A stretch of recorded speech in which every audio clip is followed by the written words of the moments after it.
আসসালামু আলাইকুম dear viewers, আশা করি আপনারা সবাই ভালো আছেন। তো আমি ধারাবাহিক যে ক্লাসটা দিচ্ছি, তো আশা করি অনেক উপকৃত হবেন। এটা একদম সবগুলো আমি জানেন যে সিনোনিম পড়াইতেছি।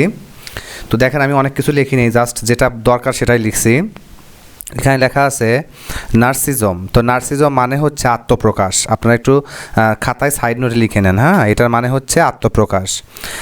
তারপরে আছে নোশন। তো এই নোশন মানে নোশন বা ইমপ্রেশন। এই ইমপ্রেশন মানে হচ্ছে এগুলোর মানে পরিচয়। এগুলোর মানে কি পরিচয়। আচ্ছা, নোটেবল। তাহলে নোটেবল মানে কি লক্ষণীয়। তাহলে প্রমিনেন্ট যেটা আছে এটা মানেও লক্ষণীয় হবে, স্বাভাবিক ব্যাপার। তো এরপরে আছে ন্যাপ। তো ন্যাপ মানে কি? ন্যাপ মানে হচ্ছে তন্দ্রা।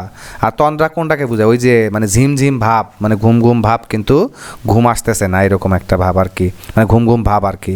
তো ন্যাপ অথবা সিনোনিম কি স্লাম্বার। তাহলে ন্যাপ মানেও যা, স্লাম্বার মানেও তাই। এগুলো তো যেহেতু সিনোনিম, তাহলে সব মিনিং একই হবে। তো এরপর আছে নাসেন্ট। তো এই নাসেন্ট মানে হচ্ছে আপনার, এটা মানে হচ্ছে ওই যে উৎপাদ্য মাল আছে না, উৎপাদমান। তো এই উৎপাদমান, ঠিক আছে, মানে বিগিনিং মানে শুরু আর কি। এরপর আছে নস্টালজিক। নস্টালজিক মানে গৃহাকুল বা অপটিমিস্টিক, একই মিনিং। তাহলে এটা মানে হচ্ছে গৃহকুল।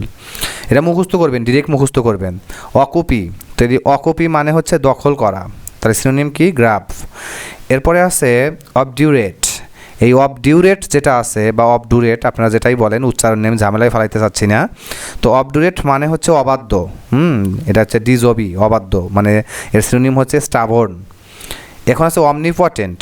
তো অমনিপটেন্ট মানে হচ্ছে সর্বশক্তিমান, মানে অলমাইটির সিনোনিম। তাহলে অমনিপটেন্টের সিনোনিম কি? সুপ্রিম। এরপরে আছে অমনিভরস। তো অমনিভরস মানে সর্বগ্রাসী, মানে যে সব কিছুই খায়, মানে eating all types of food. তাহলে এটার মানে কি? সর্বগ্রাসী, মানে যে সব খায়। ওবেস। ওবেস মানে কি? খুব মোটা, মানে অনেক মোটা। এটার মানে হচ্ছে অনেক মোটা, ওবেস। তাহলে এর সিনোনিম কি? Very fat. ভেরি ফ্যাট মানেও অনেক মোটা। অবনক্সিয়াস। তো অবনক্সিয়াস মানে হচ্ছে আপত্তিকর ব্যক্তি, মানে যে ব্যক্তি নিয়ে মানে প্রশ্নবিদ্ধ আর কি, বুঝতে পারছেন? তো এটা সিনোনিম হচ্ছে ভেরি আনপ্লিজেন্ট। তো সাথে থাকুন, ক্লাসগুলো ভালো লাগলে করুন। তো সবাই ভালো থাকেন, এই বলে আমি আজকে ক্লাস শেষ করতেছি। আসসালামু আলাইকুম ওয়া রাহমাতুল্লাহি ওয়া বারাকাতুহু।